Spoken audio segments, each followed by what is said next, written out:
আমাদের দেশেও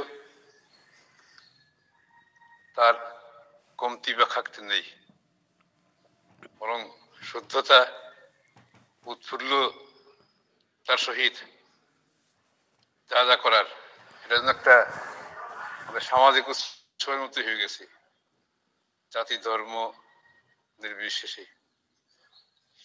সেই মহান ব্যক্তি বলছে এই জন্য মানুষের সন্তান হিসেবে এসেছিলেন। আর তিনি পরম পিতার বার্তাবাহী।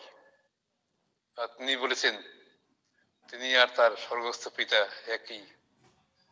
এই মহাপুরুষ হলেন প্রভু যীশু খ্রিস্ট। তিনি মানুষের ত্রাণের জন্য আবির্ভূত হয়েছিলেন।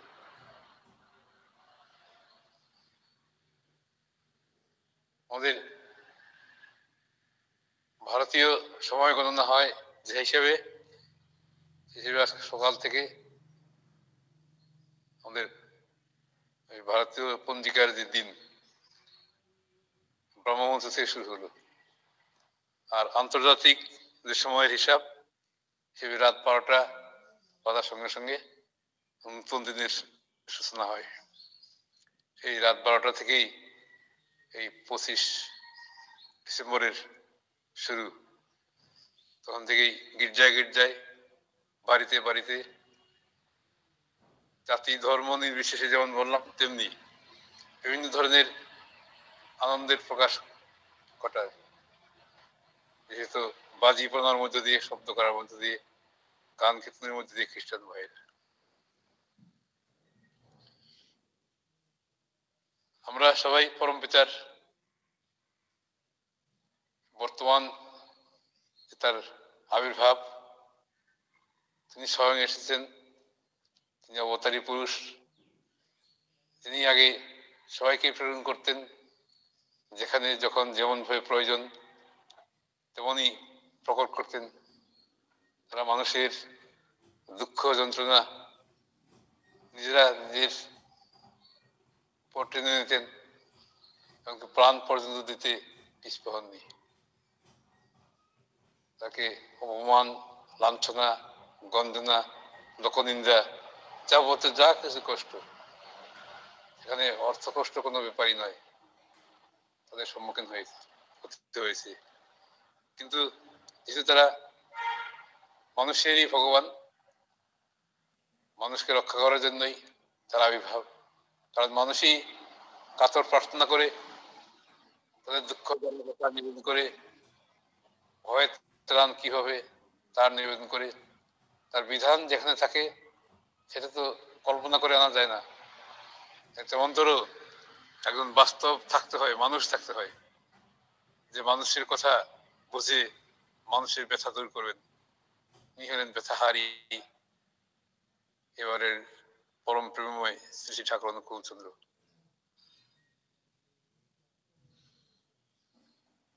আমরা নিজেদেরকে উদার বলে ভাবি। উদার বলতে এই নয় অযথা কিছু বদ্ধ সংস্কারের মধ্যে পড়ে থাকি। আমরা মুক্ত সংস্কার মুক্ত নয়, যে সংস্কারে মুক্তভাবে চিন্তা করতে পারি, যথার্থ যা জিনিস তাকে অনুসরণ করতে পারি, আর মন গড়া কিছু সুচিবাহীগ্রস্ততা দূর করে সত্যিকারের পথে চলতে পারি, মানসিক, শারীরিক এবং আধ্যাত্মিক ভাবে পরিশুদ্ধ হয়ে উঠি, সেই পথে দেখাবার জন্যই তার আবির্ভাব হয়।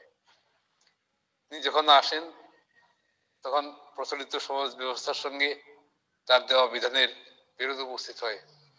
মানুষ প্রচলিত ভাবে একরকম চলে, একরকম ভাবে, এক ধরনের আচরণ করে। সেগুলো যে ভুল তাও তারা জানে না, কিন্তু কষ্ট ভোগেই তখন কষ্ট করে প্রার্থনা করে, এই বিপদ থেকে আমাকে রক্ষা করো। রক্ষাকর্তা সমস্ত বিধান নিয়ে আসেন। তিনি যখন সেই সমাধান দেন তখন প্রচলিত ধ্যান ধারণার বিরুদ্ধ হয় বলে মানুষ সাধারণত সহ্য করতে পারে না। একমাত্র প্রেম দিয়ে তাকে বোঝা যায়। যদি তার প্রতি ঈশ্বরের প্রতি প্রেম থাকে, ঈশ্বরের দয়াতেই তিনি যখনই যেখানে যে প্রেমে থাকুন তার প্রতি সেই বিশ্বাসীর মন যাই আর বিশ্বাসীর ভিতরে প্রেম জাগে। তিনি দয়া করে সেই প্রেমের উদ্বোধন করেন, প্রেম জাগাই দিন, মানুষের মনে বিশ্বাস ঢুকিয়ে দেন। তার প্রক্রিয়ায় বিশ্বাসী হয়ে মানুষ তার অনুগামী হয়ে চলে, জীবন বৃদ্ধির পথে চলতে পারে। কত ভাঙা ভাঙা ঘর, কত মানুষ, কত বিপদগ্রস্ত, কত দারিদ্র ব্যাধিগ্রস্ত, কত জন্মান্তরে বংশ পরম্পরের রোগগ্রস্ত, যে সমস্ত রোগ বংশ পরম্পরায় চলে, এই সমস্ত কিছুর নিদান দিয়েছেন। আর আমরা যারা তার আমাদের ভাগ্যবল বলতে পারি, অথবা তার শুধু তারই দোয়ায় বলতে পারি, আমার নিজের কোনো সাধ্য নেই তার কাছে যাওয়ার, তার চরণের আশ্রয় পাওয়ার, তিনি দয়া করে না টানেন। তিনি দয়া করার জন্য আছেন বসেই, আমরা তার চরণে উপস্থিত হয়েছি। ঠাকুর এক জায়গায় বসেই সারা পৃথিবীতে পরিভ্রমণ করেছেন তার অনুগামীদের মধ্য দিয়ে। যখন বিদেশি ভক্তরা, যেহেতু খ্রিস্ট ধর্মাবলম্বী, তারা যখন এসেছেন, আমরা সবাই এই নামগুলো জানি, তাদের ঘটনাবহুল জীবনের কথা শুনেছি, কিভাবে তারা ঠাকুরের কাছে আসেন, ঠাকুরকে কিভাবে উপলব্ধি করেন, এই সমস্ত আমরা দেখেছি। তার প্রভাব চলছে ভারতের বাইরে অন্যান্য দেশে, অন্য মহাদেশেও। তারা যখন আসতেন, কথা বলতেন, প্রশ্ন করতেন, ঠাকুর তার কথা বলতেন। আর যারা শুনতেন, তার ভাষা যাই হোক, তিনি বুঝতেন স্বয়ং প্রভু যীশু খ্রিস্টই কথা বলছেন। তিনি সে প্রভু যীশুকেই ঠিকরে দিচ্ছেন। এটা আয়নায় যেমন আলো পড়লে জ্যোতি ঠিকে আসে, তেমনি তার মধ্যে দিয়ে সেই জ্যোতি দেখতে পাচ্ছেন। তিনি প্রভু লর্ড বলে তাকে গ্রহণ করেছেন। বিদেশে, তাদের নিজের দেশে তার আগমন বার্তা প্রচার করেছেন।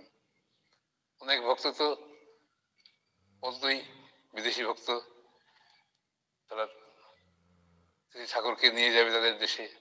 তাদের দেশে খুবই খারাপ অবস্থা, সেখানকার মানুষদের এই কথা জানা উচিত, কিভাবে সমস্ত ধর্মমতের সহাবস্থা হতে পারে, শান্তি আসতে পারে, নতুন করে মানুষ জীবনের পথে, সমৃদ্ধির পথে চলতে পারে। ঠাকুর বললেন, আমি যাব কি, তোমরাই আমাকে নিয়ে যাও, তোমরাই আমাকে বহন করে। তার মানে ঠাকুরের ভাবধারাকে, ঠাকুরের যে ঈশ্বর সত্তা, তার যে প্রেম, সেগুলোই যারা আসতেন তাকে বলে নিয়ে যাও, সাথে নিয়ে যাও, সেখানে গিয়ে যারা আছে তোমাদের লোকজন, সেখানে প্রচার করো, বলো। তাই আমাদের প্রতি প্রত্যেকেরই আমাদের উপর দায়িত্ব পড়তেছে তাকে বহন করে, আমার মধ্যে তাকে বহন করে পরিবেশের মধ্যে ছড়িয়ে দেওয়া। তাকে গ্রহণ করা চারটিখানি কথা নয়, সমস্ত মন প্রাণ দিয়ে প্রবৃত্তির পরামর্শতার ঊর্ধ্বে উঠে তার ভাবিত হয়ে যখন তার কথা বলতে যাব, তখন তার এফেক্টটা অন্যরকম হয়। সত্যিকারের যা হওয়া উচিত তেমনি হয়। কথা ঠাকুর বহুবার বলেছেন, তার বাণীতেও আছে। বলেছেন, বুদ্ধ ঈশায় ভেদ করিস শ্রী চৈতন্য রসুল কৃষ্ণে, জীবোদ্ধারে আবির্ভূত একই ওরা, তাও জানিস নে। বলেন তারা একই, অর্থাৎ তাদের উদ্দেশ্য একই, একই ভাব নিয়ে আসেন, একই কাজ করেন, একই কথা বলেন।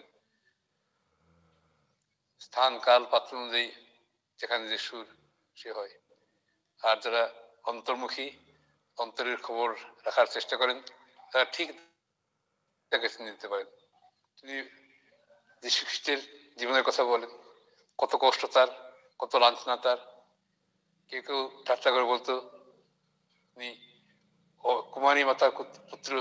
ঠাকুর বলেন, প্রাকৃতিক যে ঈশ্বরের যে বিধান, বিবাহের যে মূল জিনিস, সে ছিল ভালোবাসা। সে ভালোবাসা তার পিতামাতার মধ্যে ছিল। সামাজিক কোনো কারণে হয়তো দেরি হয়েছে, বিয়ে হয়নি, কিন্তু আসল বিয়ের যে উদ্দেশ্য, বৈজ্ঞানিক অর্থ, সেই অর্থে তাদের বিয়ে হয়েছিল। সে করে সন্তান, তিনিও প্রেমজাত সন্তান, মহাপুরুষ প্রেমের বার্তা নিয়ে এসেছেন। এত সুন্দর করে এত দৃঢ়তার সঙ্গে আমাদের বুঝিয়ে দিলেন শ্রী ঠাকুর যে বিগত যারা তারা বর্তমানের মধ্যেই উপস্থিত আছেন, তারা আছেন এবং আমাদের দেশে যারা অবতার হিসেবে পূজ্য আমরা দেখিনি, গ্রন্থে পড়েছি, ভক্তদের মুখে শুনেছি, শ্রী রামচন্দ্র থেকে শুরু করে এ পর্যন্ত যেখানেই তাদের আবির্ভাব হয়েছে তার কথা জানি। তাই আমরা ওই গণ্ডিবদ্ধতার মধ্যে না থেকে সমস্ত বদ্ধ সংস্কার থেকে বেরিয়ে এসে মুক্ত সংস্কার পরম পুরুষের পরম পিতার শিশুনে আশ্রয় লাভ করেছি আর ব্রত গ্রহণ করেছি, তাকে আমার মধ্যে এবং পরিবেশের মধ্যে সরতভাবে প্রতিষ্ঠা করার আমাদের দীক্ষা গ্রহণের মূল মন্ত্রের কথা হিসেবে আমি আমার নিজের মধ্যে এবং পরিবেশের মধ্যে তাকে প্রতিষ্ঠা করব। এটাই এই ক্ষণ হইতেই আমার জীবনের যোগ্য সাধনা, এই মন্ত্র দিয়ে চলেছি। আমরা দেখি আমাদের দেশে এত ভারতবর্ষ বলি, হিন্দুস্তান বলি, হিন্দু জায়গা বলি, এখানে বিদেশিদের কালচার প্রবেশ ঘটেছে। ভারতবাসী উদারমনা যারা অ্যাকসেপ্ট করেছেন, কিন্তু কেউ নিজের বৈশিষ্ট্য হারিয়ে ফেলেছেন, কেউ বৈশিষ্ট্য নিয়েই আছেন, তাদের গ্রহণ করেছেন। এই দেশে প্রভু যীশু খ্রিস্টের যে প্রচার অধিকাংশই হয়েছে আমাদের হিন্দুদের দ্বারাই, বিশেষ করে বাঙালি হিন্দু দ্বারা, কারণ একটা অ্যাডভান্স ছিলেন ওই সময়ের লেখাপড়ায়, পাশ্চাত্য শিক্ষায়। এই আমাদের এই রাজ্য মেঘালয়, এখানে যে খ্রিস্ট ধর্মের এত আমদানি, প্রায় সবাই খ্রিস্টান, শিলং থেকে শুরু করে এই পর্যন্ত, সেখানে দেখা গেছে পূর্বভাগে ছিলেন বাঙালি হিন্দুরাই, যারা খ্রিস্ট ধর্মকে যীশু খ্রিস্টকে গ্রহণ করে তার প্রতিষ্ঠার কাজ করে গেছে, তাই রয়ে গেছে। আমরা পরম প্রেমাসী ঠাকুরের কাছে শিখেছি সম্প্রদায়গত বিরোধ ভুলে জগতের পূর্ব গুরুদের প্রতি আকৃষ্ট জাগ দিলেন, আর তাদেরই তাকে বিশ্বাস করে পালন করে। তাই আমরা জগতের পূর্ব গুরুদের প্রতি শ্রদ্ধা সম্পন্ন হয়েই বর্তমান দিনে তার কথা বলে যাচ্ছি, বলার চেষ্টা করছি, বলে যাচ্ছি, সফল কাম হচ্ছি। এবার তার আগমনের একটা দিক, নতুন দিক, তার ভাবটাকে অন্য এক আবার মহাপুরুষ কবে আসবেন তখন আবার শুরু হবে, তা না করে তিনি যা দিলেন সর্বকালের জন্য, যেহেতু তিনি অবতারী, সমস্ত সময়ের অবতারগণ যারা এসেছেন সবার পরিপূরণকারী, ফুলফিলার, পুরুষোত্তম ফুলফিলার, দ্য বেস্ট তিনি, তারা থাকে সেই ব্যবস্থা এবার তাই করেন। এবার এটা আমাদের বিশ্বাস, তর্ক দিয়ে বোঝানো যাবে না, আমরা বিশ্বাস দিয়ে বুঝি খুব সহজে যে তিনি রয়ে গেছেন, তার নিজের মুখের বলা। তেমন তোর মহাপুরুষদের তিনি তার বংশ নিয়েছেন, তিনি সংসার জীবন করেছেন মহা সন্ন্যাসী হয়ে, একই সঙ্গে বহুভাবে তিনি প্রকট ছিলেন। মানুষ শেষে যখন আসেন তখন একটা স্বাভাবিক তার পরিণতি থাকে, এই দেহ থাকে না, যে দেহ তিনি আসেন, আবার আসতে গেলেও দেহ পাল্টাতে হয়। এবার সেই দেহেরই অংশ এক্সটেন্ডেড হয়ে, প্রসারিত হয়ে আচার্য পরম্পরায় নিলেন, বলেন ইষ্টগুরু পুরুষোত্তম প্রতীক গুরু বংশধর, এরা তো শরীরের সুপ্ত থেকে জ্যান্ত তিনি নিরন্তর। এই কথার মধ্যে সূক্ষ্ম ইঙ্গিত রয়ে গেছে, খুব গভীরভাবে ভাবার।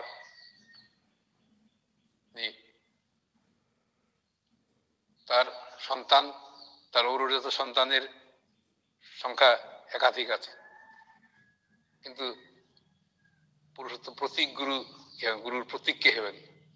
প্রতীক যাকে দেখে বোঝা যাবে, যেমন ভারতের পতাকা, ভারতের প্রতীক, ভারতের পতাকা দেখলেই বোঝা যাবে এটা যে জাহাজে থাকুক, প্লেন থাকুক, যেখানে থাকুক, এটা ভারতের। কিন্তু শুধু রং লাগালে, 3 রঙের কাপড় লাগাই দিলেই, তার মধ্যে একটা চক্র বানিয়ে দিলেই যখন হবে তখন থেকে আমরা আমাদের জাতির প্রতীক পতাকা হিসেবে গ্রহণ করি। শুধু ওই রঙিন কাপড় বস্তায় বস্তায় পাশাপাশি রেখে দিলে সেখানে আমরা সেলুট করব না। তাই তিনি অভ্রান্ত পুরুষ, তিনি ইঙ্গিত দিয়ে যান। ইঙ্গিত কি? স্পষ্টই বলে যান। পর্দার কথা বলেন, যেহেতু আমরা এখানে সবাই সৎসঙ্গী, প্রায় সবাই আমরাই এই সৎসঙ্গের এখানে উপস্থিত আছি। তার পরম প্রভু ঠাকুরের প্রার্থনা, তার যে বিধান নাম জপ, তারই যে দেওয়া কথা আমাদের জীবনের জন্য পানি গ্রন্থাদি থেকে এই কথাগুলো শুনলাম। সুতরাং আমরা সৎসঙ্গেরই আছি এখানে। হয়তো আশেপাশে বসে কেউ অন্য শুনতেও পারেন, আমাদের জন্যই আমরা কথা বলছি, তাই করি নিজেদের মধ্যেই এই বোধহয়ন্তে পরস্পরম আমরা নিজেরাই এটা চিন্তা করি, ভাবি, শুনি, বলি, আরো আমাদের বোধকে আরো জাগ্রত করি, আমাদের বোধকে আরো সজাগ রাখি, তীক্ষ্ণ করি এবং আয়ত্ত আনি, আমিও সমৃদ্ধশালী হয়ে উঠি ধীরে ধীরে। সে তারই কথায় তিনি বলেন, আমি আমার বরখকা, টাকার এপিঠ ওপিঠ, আমিও যা বরক্ষতাই। বরক্ষকার থাকা, সঙ্গে থাকা মানে আমার সঙ্গে থাকা। সেইভাবে পর্যায়ক্রমে চলতে চলতে বর্তমানে আচার্যদেবকে আমরা পেয়েছি। পূজ্যপদ শ্রী দাদার অন্তর্ধানের পরে পরেই তিনি আমাদের মালিকের মতো হয়ে, প্রভুর মতো হয়ে, আমাদের আশ্রয়স্থলের মতো হয়ে, ভরসার স্থল হয়ে, আমাদের যা ভ্রান্তি, ঠাকুরকে বুঝতেও যেখানে যেখানে ভুল করেছি, নিজের মতো চলার চেষ্টা করেছি, তিনি কঠোরে নরমে, গরমে নরমে, প্রেমে তিরস্কারে, সে তিরস্কারও যেন মনোভাখা তিরস্কার, মনে হয় আমার অন্তর শুদ্ধ হয়ে যায়, আমাদেরকে গাইড করেছিল। দিন যাচ্ছে, মানুষের ঢল নেমে যাচ্ছে। আগে উৎসবের সময় তার যে লীলাভূমি দেওঘর, সেখানে লোকজনের সমাগম থাকতো।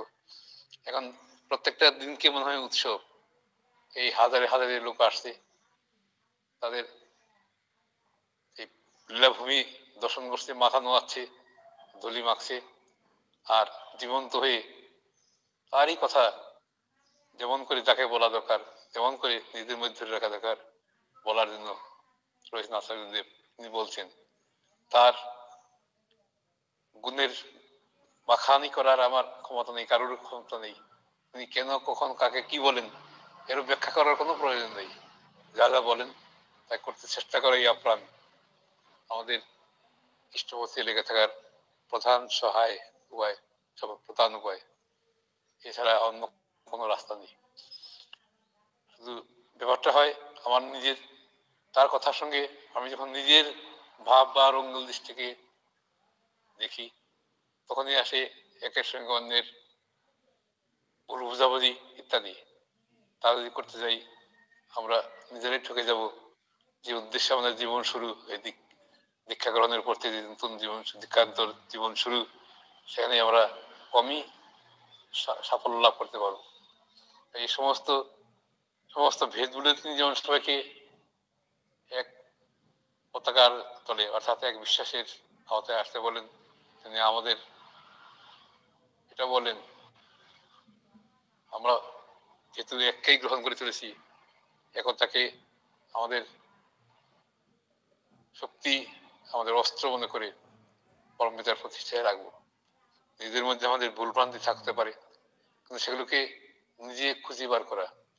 অন্যে ভুল ধরে দিবে, আমি হয়তো রেগে যাব, উত্তেজিত হবো, আমার ভুল কে ধরবে, এটা আমার অহংয়ের সঙ্গে বাস্তবতার সংঘাত হয়। ঠাকুর আমাদের শিখিয়েছেন অহংকে কিভাবে দমিয়ে রাখতে হয়, খাটো করতে হয়। শরীর থাকলে অহং থাকে, কিন্তু সেটাকে কন্ট্রোলের মধ্যে রাখতে হয়। আমি তার দাস, নিত্য দাস, এই মনোনীত চলি, তার বাণী আমার জীবনে প্রতিষ্ঠা করে আমি আমার জন্য দায়ী, অন্যকে শিখাবার শুধরাবার ব্যাপার নয়, শুধু তার কথা বলে যাওয়া দরকার। তিনি তার মধ্যে তিনি সবার মধ্যেই বিরাজ করেন, সেই সবার অন্তরে বিরাজমান ঈশ্বর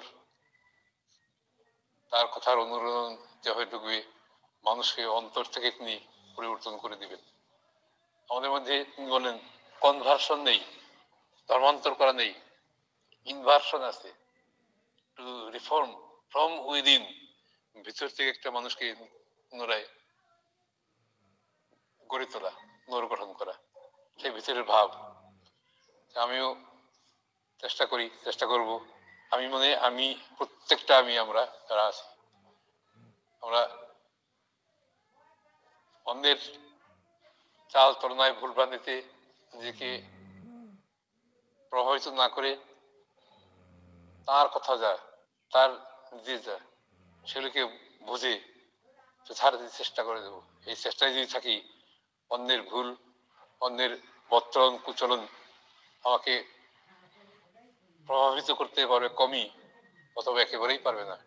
কারণ আমি নিজে তৈরি হওয়ার জন্যই তাকে গ্রহণ করেছি, নিজে তার পথে চলার জন্য ধীরে ধীরে তার দিকে অগ্রসর হওয়ার জন্য এসেছি।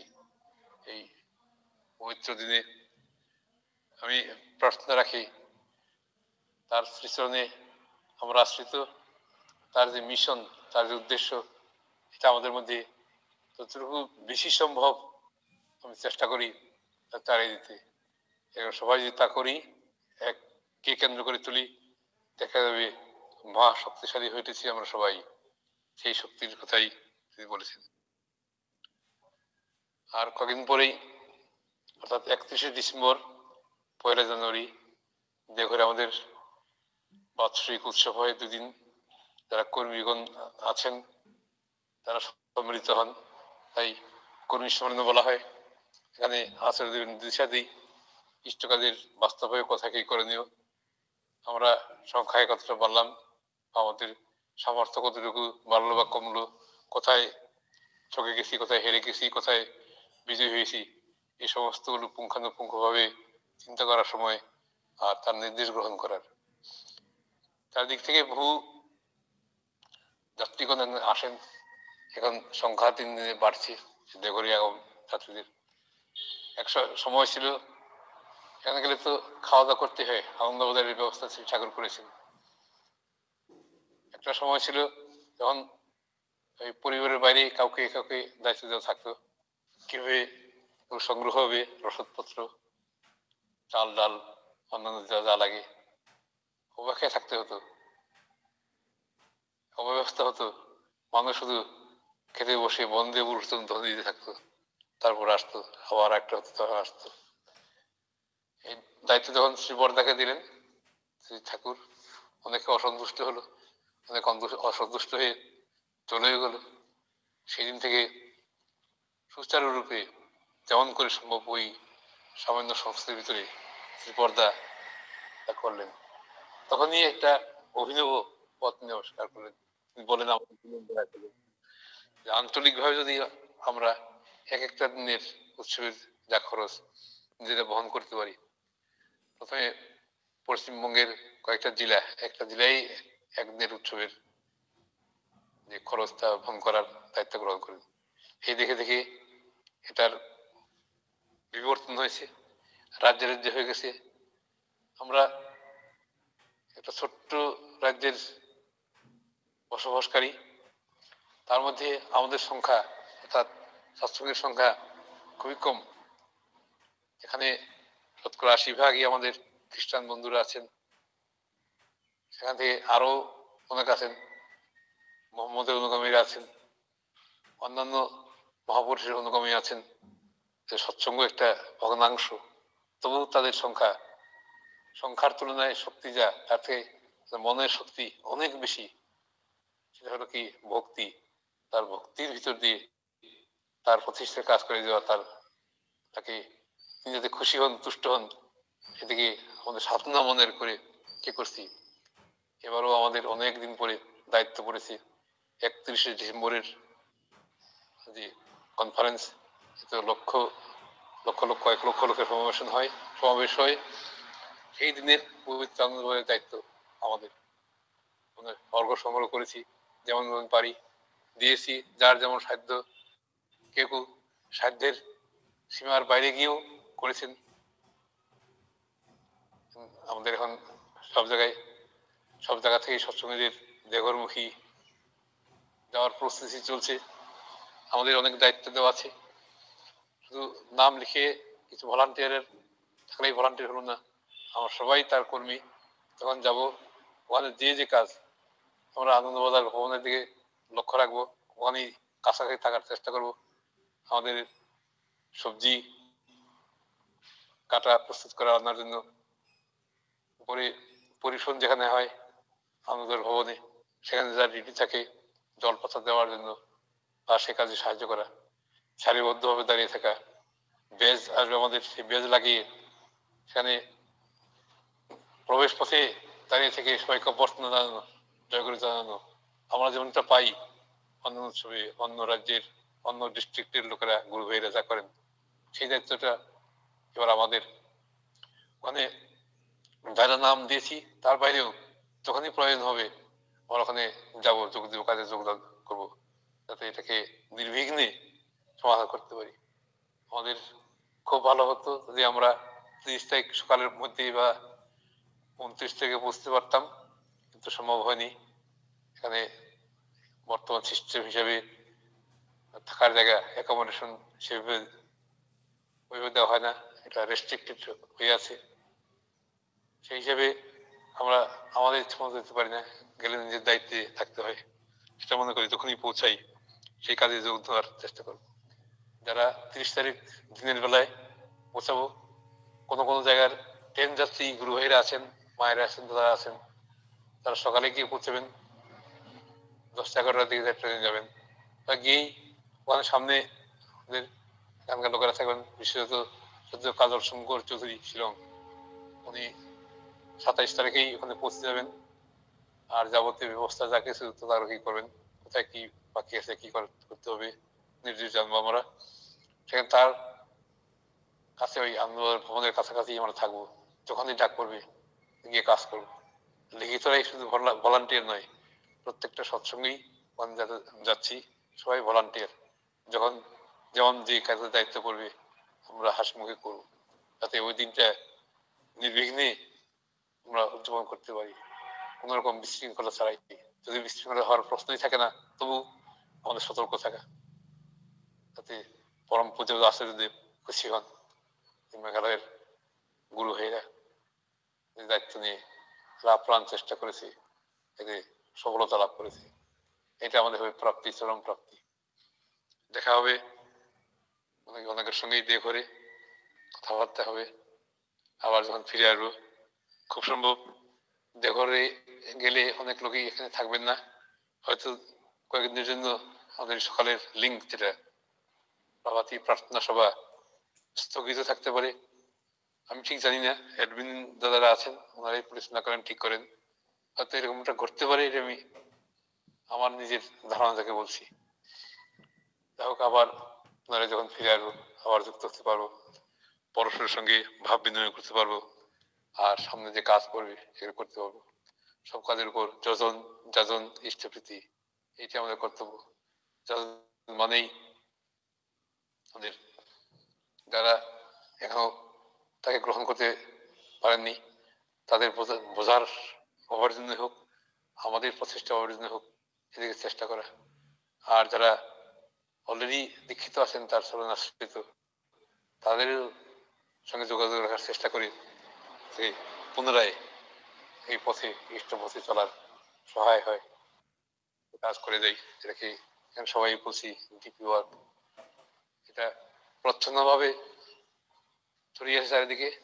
এটাকে আরো অ্যাক্টিভেট করার জন্য আমরা আপ্রাণ চেষ্টা করি। আমি আমার মতো করে করি, আমরা বুঝি, আপনি আপনার মতো করে করেন, আমরা প্রত্যেকে তাই করি। এটা একটা সংঘবদ্ধ রূপ একটা আছে, এটা সেখানে জানানো এই হয়েছে, তাতে আমাদের সংহতি বৃদ্ধির সাথে সাথে পরম পিতার যা ইচ্ছা বাস্তবে যা হলে, যার জন্য তার আগমন, শান্তি স্বস্তি প্রতিষ্ঠা করা, মানুষকে মুক্তি পথ দেখানো, মুক্তি লাভ করে দেওয়া, এটা সম্ভব হবে। নইলে বেতার চলনে বিভুল পথে চলে যারা পৃথিবী জোড়া যে অশান্তির আবহাওয়া তৈরি হয়েছে, তার সমাধানই একমাত্র পরম প্রেমের দেখানো পথে চলা। তার মধ্যে সামাজিক, আমাদের পারিবারিক পারিবারিক সম্পর্কের বিবাহ একটা আছে। এই সমস্ত ডিসিপ্লিন আমাকে আয়ত্তে আনতে হবে, এদের মধ্যে করে সমাজে দাঁড়িয়ে যেতে হবে। তবেই কোনোদিন আবার সুবাতাস বইবে। সুবাতাস বইছে, তোমার বোধ করার ক্ষমতা কম, তাই আমি ঠিক বুঝতে পারি না। চামড়া মোটা, আমি আমাদের বলছি না, আমি আমার কথা বলছি, তাই সব ফিলিং গুলো আসে না। আমার মনের চিন্তা ভাবনা, মনে অনেক বদ্ধ সংস্কার, আমার ভিতরে এখন অহংের কিছু কি প্রচুর ঠুনকুমান, এগুলো নিয়ে আমি অনেক ভুগি। আমি চেষ্টা করে যাচ্ছি এগুলোর বিরুদ্ধে ওঠার। প্রভুর যদি দয়া হয় তবে তা সম্ভব হবে। আজ এখন এই মুহূর্তে উপস্থিত যারা এখানে আছেন সবাইকে আমার আন্তরিক শ্রদ্ধা জয়গুরু জানিয়ে এখানে রাখছি। জয়গুরু।